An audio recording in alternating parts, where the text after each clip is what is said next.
बिस्मिल्लाहिर्रहमानिर्रहीम। स्टूडेंट्स अस्सलाम वालेकुम। उम्मीद है आप सब लोग खैरियत से होंगे। तो हाजिर हैं फ़िज़िक्स 101 के लेक्चर नंबर 19 के साथ, जिसका टाइटल है फ़िज़िक्स ऑफ साउंड। तो लेक्चर स्टार्ट करने से पहले रिक्वेस्ट है कि अगर आप हमारे चैनल 5 मैथमेटिक्स पर नए हैं तो प्लीज़ इसको फॉलो करें और दोस्तों में लाजमी शेयर करें, और वीडियो पसंद आए तो लाजमी कमेंट करें। ठीक है, इसमें जो हमारा टॉपिक है वो साउंड के बारे में। हम साउंड की जो प्रोपोगेशन है वो कैसे प्रोपोगेट यानी मोशन कैसे होती है उसकी, उसके बारे में और प्रॉपर्टीज़ के बारे में पढ़ेंगे, और कोई यूजेस होंगे उसके बारे में पढ़ेंगे। ठीक है, तो सबसे पहले हम देखते हैं कि हमारे पास साउंड किस तरह से पहुंचती है, साउंड पैदा कैसे होती है। ठीक है, जब भी कोई चीज़ वाइब्रेट करती है तो उसके इर्द गिर्द की हवा में भी वाइब्रेशन पैदा होती है। फिर वो जो एयर के पार्टिकल होते हैं, एयर के मालिक्यूल्स होते हैं, वो उस वाइब्रेशन को नेक्स्ट पार्टिकल्स में शिफ्ट कर देते हैं। इस तरह करके ये शिफ्टिंग चलती जाती है और अल्टीमेटली वो साउंड हमारे कानों तक पहुँचती है और हमें पता चलता है कि ये साउंड कोई हमारे कानों में फ़ील हुई है। ठीक है, इस तरह यानी कि साउंड जो है वो हमेशा क्या होता है कि एयर को वाइब्रेट यानी कोई भी चीज़ जब वाइब्रेट करेगी तब साउंड पैदा होगा। उसके नतीजे में इर्द गिर्द की हवा भी वाइब्रेट करेगी, फिर वो मालिक्यूल जो वाइब्रेट हो रहे हैं वो उस वाइब्रेशन को नेक्स्ट आगे शिफ्ट कर देंगे। ठीक है, तो इस तरह करके साउंड जो है वो फिर प्रोपोगेट करता है, ट्रैवल करता है। ठीक है, इन मीडियम एयर की बात कर रहे हैं हम लोग। तो चलिए स्टार्ट करते हैं। इसमें हमारे पास एक चीज़ ये है कि sound waves in a tube. ठीक है, किसी ये वाली हमारे पास एक ट्यूब है, ये वाली इस तरह लंबी सी। ठीक है, ये ट्यूब है हमारे पास ये वाली। तो इसमें हमारे पास एक पिस्टन है जो कि आगे पीछे ये पिस्टन जो है ये मूव करता है। तो इस पिस्टन के मूव करने से क्या है कि एयर जो है वो ट्रैवल कर मतलब कि कंप्रेस होती है एयर इस तरह। ठीक है, वाइब्रेट करती है और एयर के मालिक्यूल जो है वो कंप्रेस होते हैं और वाइब्रेट करते हैं।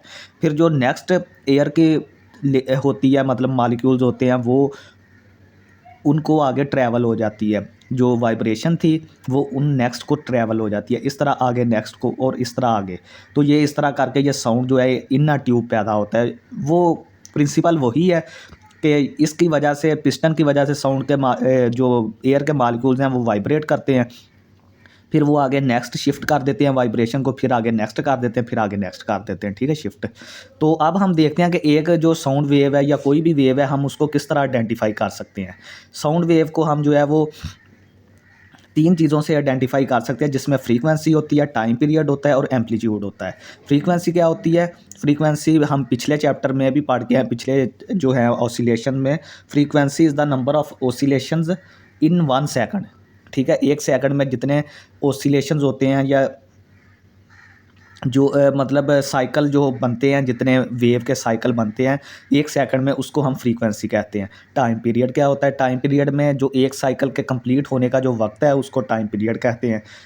और एम्पलीट्यूड क्या होता है? एम्पलीट्यूड हमारा जो है वो मीन पोजीशन, मतलब कि जो मीन पोजीशन होगी वहाँ से लेकर जो है वो डिस्टेंस होगा। ठीक है, ऑसिलेशंस के मतलब चक्कर में जो हमारे पास टू एंड फ्रो होती है, तो उसमें जो मीन पोजीशन से लेकर जहाँ तक वो ट्रैवल करता है कोई चीज़, स्प्रिंग वगैरह, उसको हम एक वो जो डिस्टेंस होगा उसको एम्पलीट्यूड कहेंगे। ठीक है, जितना जो डिस्टेंस वेव तय करती है ना उसको हम एम्पलीट्यूड बोलेंगे।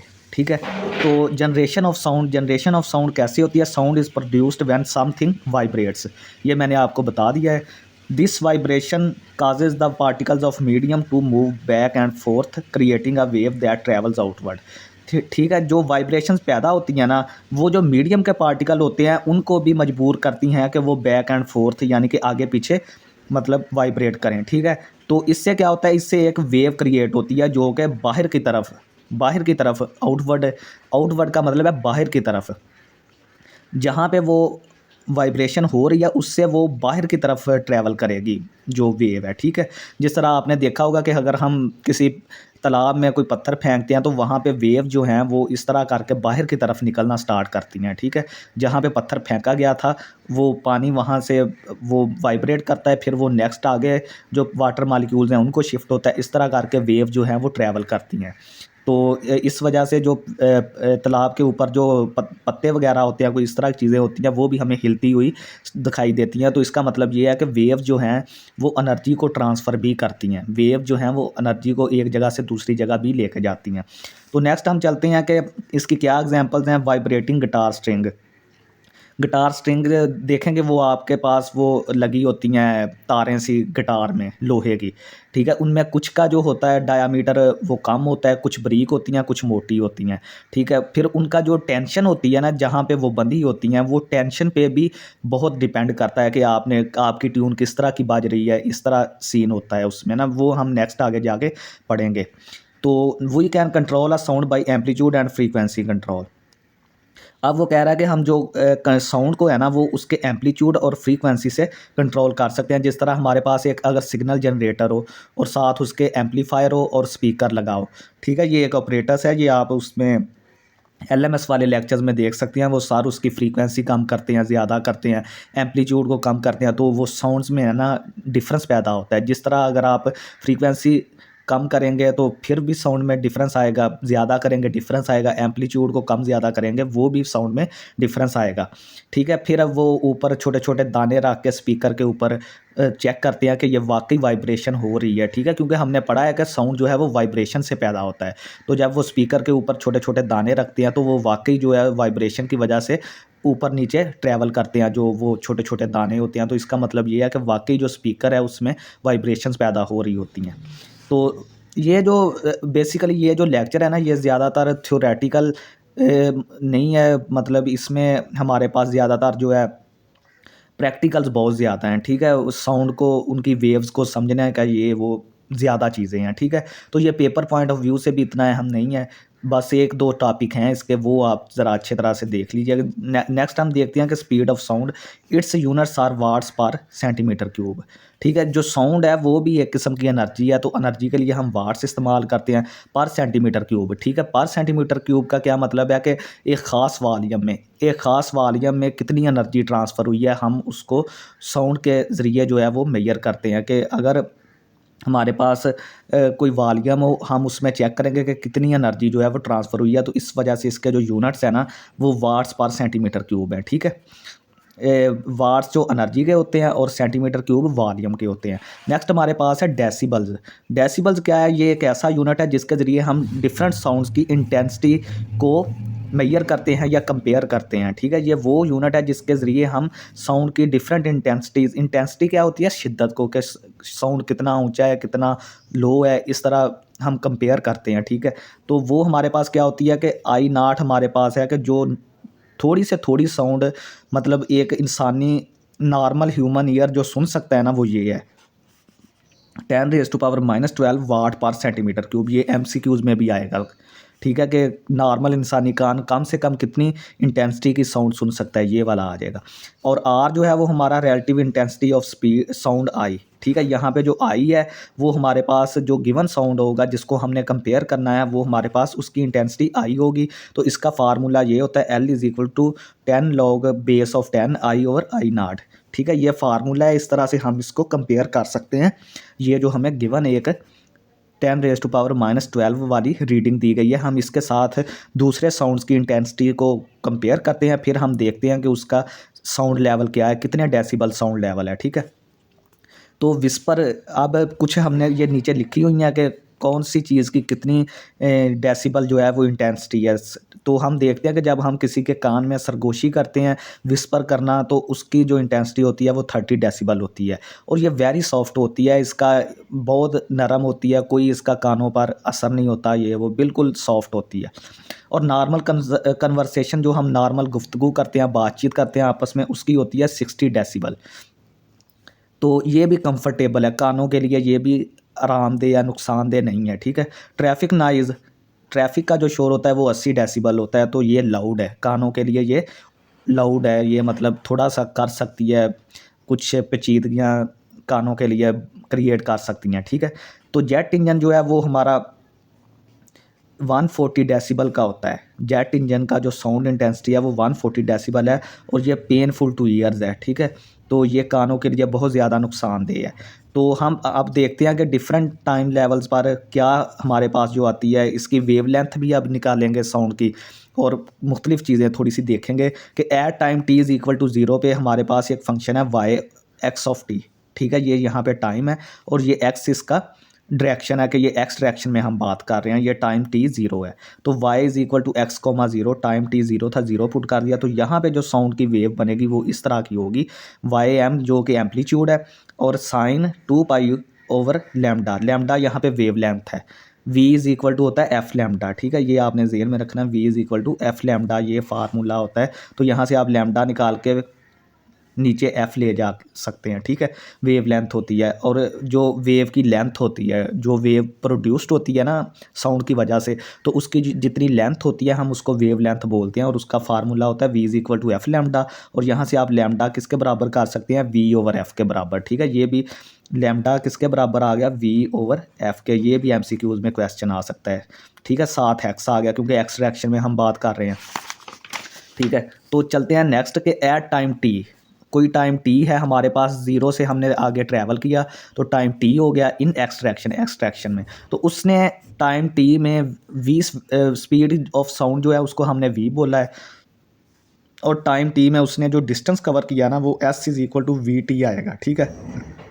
तो यहाँ से हम इसको फिर क्या लिखते हैं, वाई एक्स ऑफ टी, ये टी अब टाइम टी हो गया तो यहाँ पे टी आ गया, Y M sine 2 pi lambda X minus V T, सही है। इसको हमने क्या लिख दिया, x माइनस वी टी, ये x का मतलब है कि एक्स डायरेक्शन में, और माइनस वी टी का मतलब है कि उसने इतना डिस्टेंस तय किया है। अब हम दोनों को माइनस जब करेंगे तो ये सारी चीज़ जो है यहाँ से कट जाएगी, ये वाली।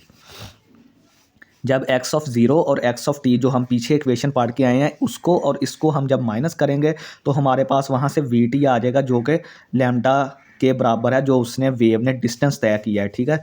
यानी कि वेव लेंथ के बराबर जो उसने डिस्टेंस तय किया या उसकी लेंथ बनी है, जो उसको हम लैम्डा बोल देंगे। तो v is the speed of sound, यहाँ पे v जो है वो स्पीड ऑफ साउंड है। The frequency new is the number of waves crossing a particular point of every second, ठीक है। न्यू हमारे पास क्या होता है, न्यू हमारे पास होता है नंबर ऑफ वेव्स जो पर सेकंड के हिसाब से बनती हैं, वो हमारे पास फ्रीक्वेंसी होती है। एक सेकंड में जितनी वेव्स बनती हैं उसको हम फ्रीक्वेंसी बोलते हैं, और न्यू के बराबर होती है, और न्यू हमारा 1/t के बराबर होता है। तो यहाँ से हम इस इक्वेशन को, ये वाली इक्वेशन को इस तरह भी लिख सकते हैं कि वाई एम साइन 2 पाई एक्स, ये लैम्डा जो है वो नीचे चला गया इसके, माइनस वी की इसकी जगह पे हमने 1/t पुट किया तो ये t/t बन गया, ये वाली इक्वेशन आ गई। तो नेक्स्ट हम दो टर्म्स और इंट्रोड्यूस करवाते हैं जिसको हम के बोलते हैं और डब्ल्यू बोलते हैं, ओमेगा जो कि एंगुलर फ्रीक्वेंसी होती है, ये वाली। तो के हमारा 2 पाई ओवर लैम्डा है, इसकी वैल्यू भी आपने याद रखनी है, और ओमेगा हमारा 2 पाई ओवर टी होता है। तो यहाँ से 2 पाई को अलहदा कर लें और 1/t को अलहदा कर लें तो ये 2 पाई न्यू के बराबर आ गया, ठीक है। यहाँ पे हमने फ्रीक्वेंसी वाला फार्मूला इस्तेमाल कर लिया। तो अब उसने कहा कि frequency of oscillation does depend on square root of T in case of guitar also on the length of the node, ठीक है। अगर हम गिटार को गौर से देखें तो उसमें हमारे पास होती हैं इस तरह करके लोहे की, हमारे पास होती हैं, क्या उनको बोलते हैं, ब्रीक ब्रीक लाइनें बनी होती हैं, ठीक है। लोहे की ब्रीक ब्रीक लाइनें होती हैं जिनको हम फिर वाइब्रेट करवाते हैं तो साउंड पैदा होता है। उसमें क्या होता है कि जो मोटी हमारे पास डिफरेंट डायामीटर्स की होती हैं, जिस ऊपर अगर हो, ऊपर आप देखें तो वो मोटी तार होती है, जिस तरह आप नीचे नीचे जाते जाते हैं वो गिटार की तारें जो हैं वो ब्रीक होती जाती हैं। तो दूसरा आगे उसके एक इस तरह चाबियाँ सी लगी होती हैं, उसको हम घुमा कर क्या करते हैं, उसकी टेंशन, जो तार की टेंशन होती है ना उसको हम कंट्रोल करते हैं। तो इससे क्या फ़र्क होता है कि जो तार की टेंशन है ना उस पे भी ये जो फ्रीक्वेंसी होती है ना, फ्रीक्वेंसी वो डिपेंड करती है गिटार की। अगर आप उसको टाइट कर दें तो फ्रीक्वेंसी ज़्यादा हो जाएगी, और अगर तार ब्रीक हो और वो टाइट हो तो हमारे पास वो क्या होगा, उसकी फ्रीक्वेंसी बहुत ज़्यादा होगी। अगर तार मोटी हो और लूज़ हो तो उसकी फ्रीक्वेंसी कम होती है, ठीक है। तो ये पीछे जो लकड़ी का डब्बा सा बना होता है गिटार के, वो भी इसी वजह से होता है कि जब तार को हम हिलाते हैं, वाइब्रेट करवाते हैं, तो इर्द गिर्द की हवा जो है वो वाइब्रेट करना स्टार्ट कर देती है। फिर क्या होता है कि वो वाइब्रेशन जो है वो ज़्यादा ऊंची आवाज़ नहीं पैदा करती। फिर वो जो हमने वो डब्बा सा होता है उसमें एक कॉलम सा लगा होता है अंदर उसके, तो वो जब एयर जो है वो उसको में जाती है, उसमें ट्रैवल करती है, तो फिर वो वहाँ से डिफरेंट फ्रीक्वेंसीज़ की, मतलब स्पेसिफिक फ्रीक्वेंसी की जो होती हैं आवाज़ें या साउंड्स हैं वो पैदा होती हैं, और आवाज़ ऊंची भी हो जाती है। वो आवाज़ को वहाँ से एम्पलीफाई भी करता है और डिफरेंट जो फ्रीक्वेंसीज़ होती हैं उनको भी मीट करवाता है, ताकि जो हमें कानों को अच्छी आवाज़ लगे उस हिसाब से वो फ्रीक्वेंसीज़ को भी एडजस्ट करता है। जो पीछे लकड़ी का बॉक्स होता है वो हॉलो सा होता है और अंदर उसके एक कॉलम लगा होता है, उसका ही सारा फंक्शन होता है। ठीक है, ये गिटार का थोड़ा सा मैंने आपको फंक्शन बता दिया है।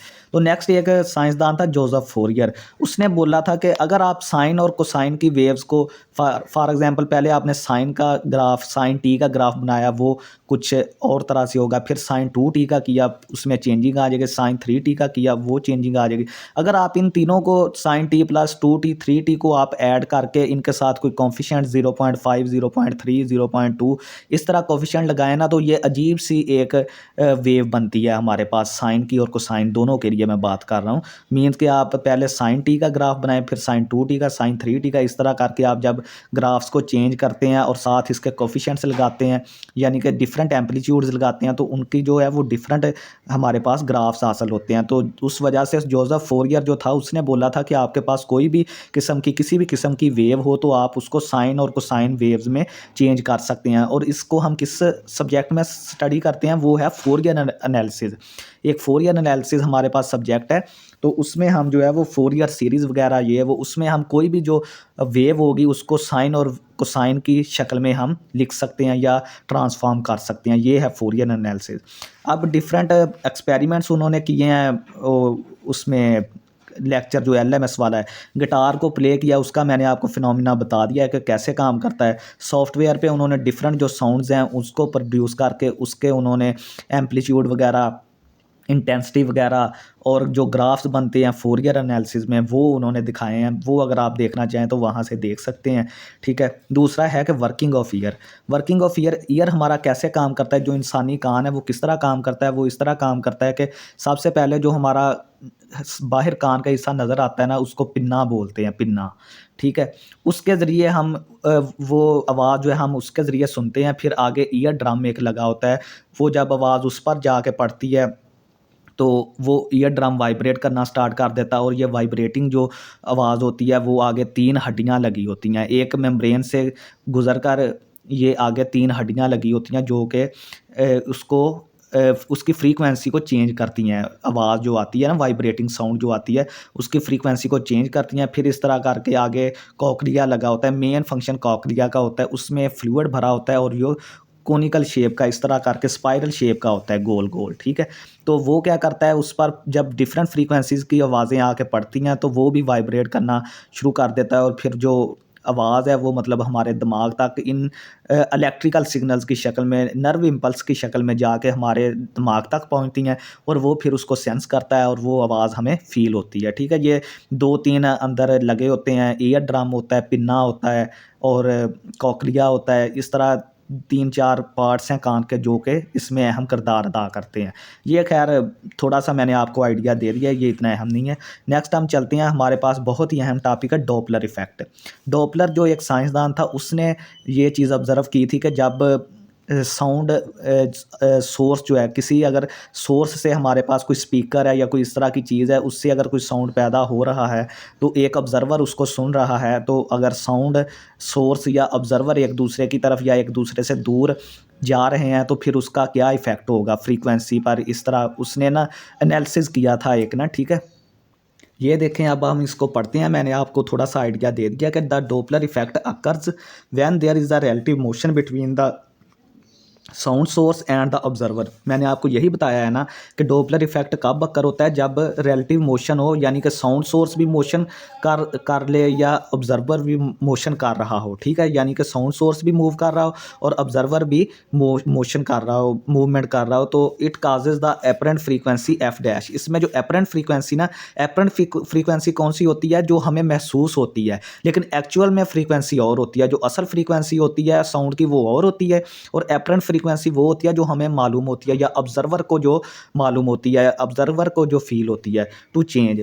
इसका मकसद ये है कि ये क्या करता है कि जो एपरेंट फ्रीक्वेंसी है जो ऑब्जर्वर को फील होती है ना, एफ डैश, वो उसको लगता है कि चेंज हो गई है, even though the actual frequency F emitted by source is same. कह रहा है कि ये एपरेंट फ्रीक्वेंसी जो है वो ऑब्जर्वर को लगता है कि चेंज हुई है, लेकिन जो असल फ्रीक्वेंसी है एफ, वो जो कि सोर्स ऑफ साउंड से एमिट हो रही है, निकल रही है, वो सेम रहती है। ये किस वजह से फ्रीक्वेंसी में डिफरेंस आता है इस वजह से कि या तो सोर्स मूव कर रहा है या फिर ऑब्जर्वर मूव कर रहा है। इसके हम केसेस पढ़ते हैं। पहले मैं आपको नोटेशन बता दूं कि ये कौन कौन सी नोटेशन किसको रिप्रेजेंट करती है, फिर हम इसके 3 डिफरेंट केसेस हैं वो हम पढ़ेंगे, आपको ज़्यादा समझ आएगी।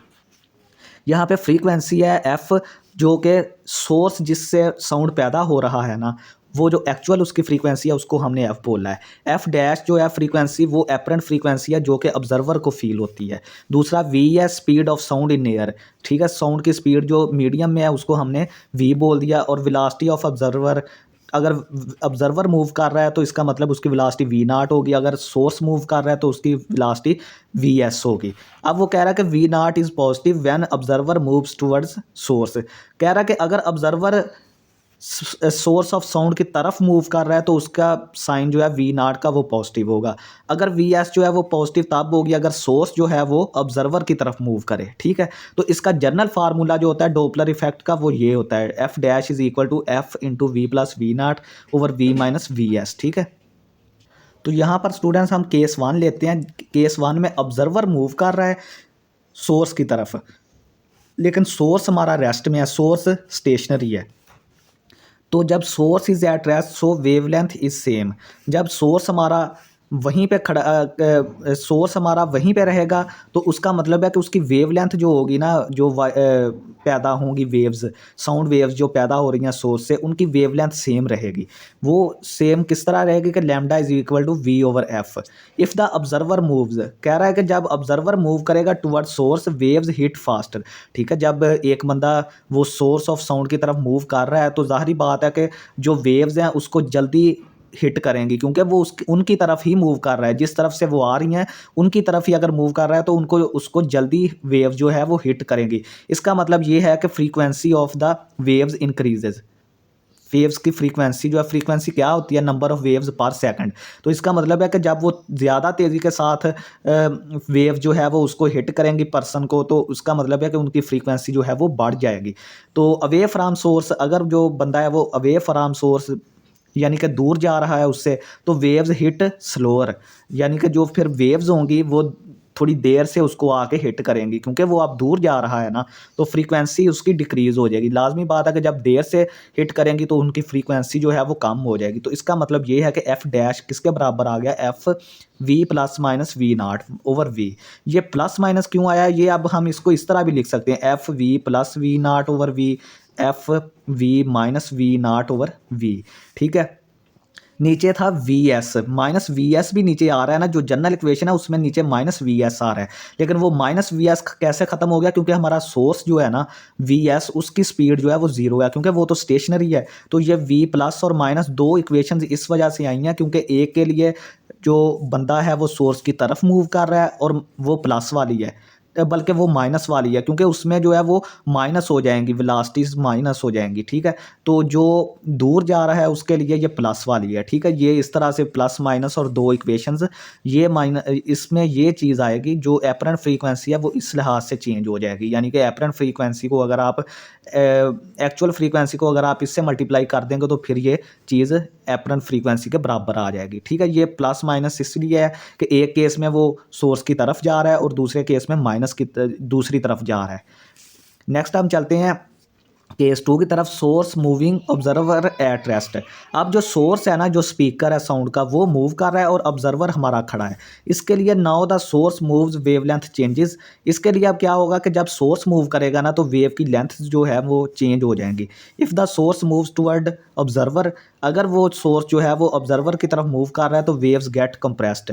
तो जाहिर बात है कि जब वो उसके करीब करीब जाएगा तो वेव जो है वो कंप्रेस होना स्टार्ट हो जाएगी, सिकुड़ना स्टार्ट हो जाएंगी। तो इसका मतलब है कि उनकी जो न्यू वेवलेंथ होगी लैम्डा डैश, वो इस चीज़ के बराबर आ जाएगी, V minus V S over F, ठीक है। क्योंकि हमने लैम्डा को किसके बराबर पढ़ा है, वी ओवर एफ। तो ये V minus V S, V जो पहले स्पीड थी उनकी और माइनस वी एस जो साउंड सोर्स जो है वो मूव करके जा रहा है उस तरफ। अगर सोर्स जो है वो दूसरी तरफ मूव करे, ऑब्जर्वर एक तरफ खड़ा है वो दूसरी तरफ मूव करना स्टार्ट कर दे सोर्स जो है वो साउंड का, तो वेव जो है वो स्ट्रेच हो जाएंगी, वेव्स जो है उनकी लेंथ बढ़ना स्टार्ट हो जाएगी, वो मतलब कि रेयर फ्रैक्शन उसमें आ जाएगी, स्ट्रेच हो जाएंगी, ज़्यादा उनकी वेवलेंथ ज़्यादा हो जाएगी। तो उनके लिए हमारे पास लैम्डा डैश क्या आएगा, वी प्लस वी एस। तो ऑब्जर्वर की इसमें अब ऐड हो जाएगी, पहले माइनस हुई थी जब ऑब्जर्वर सोर्स के ऑब्जर्वर जो है खड़ा था और सोर्स जो है वो उनकी तरफ मूव कर रहा है, तो तब माइनस हो जाएगी। अब ऑब्जर्वर तो खड़ा है और सोर्स जो है वो उससे दूर जा रहा है, दूसरी तरफ जा रहा है, तो ये वेलोसिटी जो है वो ऐड हो जाएगी। तो हमारे पास ये चीज़ एफ़ जो है, एफ़ लैम्डा एफ़ प्राइम हमारे पास इस चीज़ के बराबर आ जाएगी, एफ़ एक्चुअल फ्रीक्वेंसी वी। अब ऊपर जो है ऑब्जर्वर के ऊपर वी नाट था ना पहले, माइनस वी नाट जो है वो ज़ीरो हो गया क्योंकि ऑब्जर्वर हमारा रेस्ट पे है।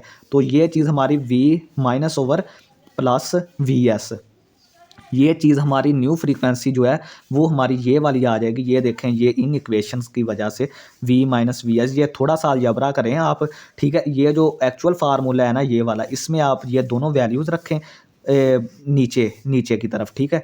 तो उनका एलसीएम लेंगे तो ये दोनों चीज़ें जो है वो आ जाएगी, ये वाली इकट्ठी हो जाएंगी, माइनस प्लस की दो इक्वेशंस यहाँ से आएंगी, ठीक है, और v ऊपर वैसे ही रह जाएगा, ठीक है। तो ये हमारी फ्रीक्वेंसी आ जाएगी, एपरेंट फ्रीक्वेंसी। और अब हम देखते हैं कि जब दोनों एक दूसरे की तरफ मूव कर रहे हैं, अब सोर्स भी मूव कर रहा है और ऑब्जर्वर भी मूव कर रहा है, तो इस सूरत में ये दोनों इफेक्ट जो है ना जो हमने निकाले हैं वो इकट्ठे हो जाएंगे, ठीक है। ये हम जो पीछे दो केस पढ़ के आए हैं ना, इनके जो आंसर आए हैं ना वो इकट्ठे हो जाएंगे और हमारी एपरेंट फ्रीक्वेंसी इस चीज़ के बराबर आ जाएगी जो कि जनरल इक्वेशन है हमारी, ठीक है, उसके बराबर आ जाएगी। अब उसने लिखा है कि if both move towards each other F dash increases, ठीक है। तो ज़ाहिर बात है कि अगर आपका जो स्पीकर है वो भी आपकी तरफ मूव कर रहा है, ये आपने रियल लाइफ में भी अब एग्जांपल देख सकते हैं कि कोई बंदा है वो सोर्स स्पीकर लेके आ रहा है आपकी तरफ और आप भी उस तरफ मूव कर रहे हैं, तो इसका मतलब है कि जो एपरेंट फ्रीक्वेंसी होगी, आपको आवाज़ जो है वो ऊंची सुनाई देगी, तो उसकी फ्रीक्वेंसी जो है वो इंक्रीज़ हो जाएगी।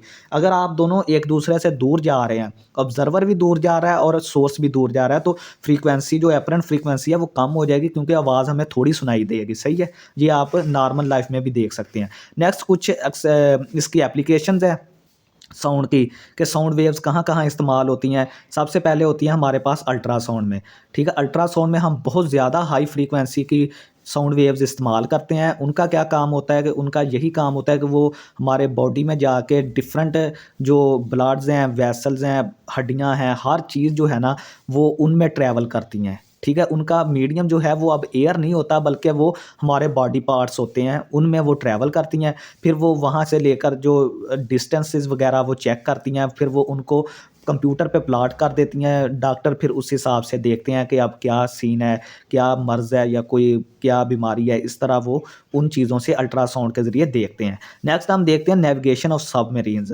अगर हमारे पास कोई सबमरीन हमारी जो है वो ट्रैवल कर रही है अंडर द सी, ठीक है, ये अंडर द सी ट्रैवल करती हैं सबमरीन्स ना, पानी के नीचे। तो हम क्या करते हैं कि हम साउंड वेव्स भेजते हैं किसी जहाज़ से, तो साउंड वेव जो जाके हैं वो पानी में ट्रैवल कर सकती हैं, तो वो जाके उसको हिट करती हैं, वो वहाँ से फिर इंफॉर्मेशन लेके दोबारा वापस आती हैं जहाँ से निकली थी। तो फिर वो कैलकुलेशन वगैरह करते हैं कि उसकी डायरेक्शन किस तरफ है, कितनी स्पीड से मूव कर रही है सबमरीन। तो मीन्स ये है कि हमारे बहुत ज़्यादा कामों में भी ये मतलब हमारे साउंड जो वेव्स हैं वो इस्तेमाल हो रही हैं, रियल लाइफ में बहुत ज़्यादा इस्तेमाल हो रही हैं, तो इनको स्टडी करना बहुत ज़रूरी है। तो ये था स्टूडेंट्स हमारा लेक्चर आज का। तो उम्मीद है आपको पसंद आया होगा, कोशिश की है अच्छी तरह डिलीवर करने की। तो हमारे चैनल 5 मैथमेटिक्स को लाइक करें, सब्सक्राइब करें और दोस्तों में लाजमी शेयर करें। बहुत शुक्रिया स्टूडेंट्स, अल्लाह हाफिज़।